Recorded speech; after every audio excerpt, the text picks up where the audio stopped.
Racial sentencing disparities cannot be simply explained away by judicial discretion alone. While it's true that judges consider many legal factors when sentencing, like prior record, severity of the crime, or plea agreements, the data overwhelmingly shows that Black and Hispanic defendants consistently receive harsher sentences than white defendants for the same or similar offenses, even after controlling for these variables. Yes, racial sentencing disparities are a real, well-documented example of systemic racism, not just anecdotal or coincidental.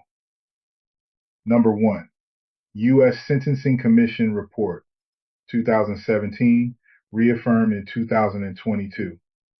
Black male offenders receive 19.1% longer sentences on average than white male offenders for the same crimes.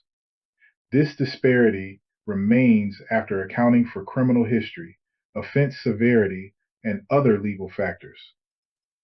Even when judges have full discretion after mandatory sentencing guideline restrictions were lifted in 2005, disparities worsened, showing implicit bias in practice. Number 2, University of Michigan Law Study, 2014. When controlling for variables like criminal history, type of crime, plea versus trial, jurisdiction, Black defendants still receive 11% longer sentences than whites. So, disparities aren't just about case facts. They reflect how justice is applied. Number 3, plea bargaining, a hitting driver. Black defendants are less likely to receive reduced charges in plea deals, more likely to be charged with crimes that carry mandatory minimums. The source is from Vera Institute and Stanford Studies. This results in higher baseline charges and thus longer sentences even before sentencing begins. What about judicial discretion? Yes, judges weigh remorse, courtroom behavior, support networks, employment status, education. But here's the issue. Implicit bias affects how judges interpret these unquantifiable factors. Example, a Black defendant without a college degree may be seen as a higher risk than a white defendant with the same profile.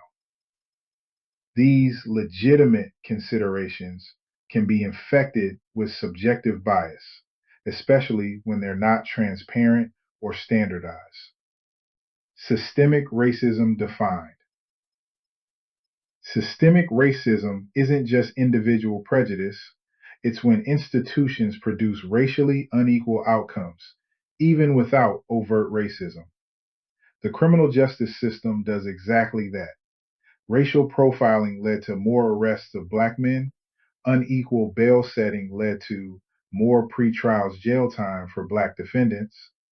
Unequal plea deals led to more bail setting.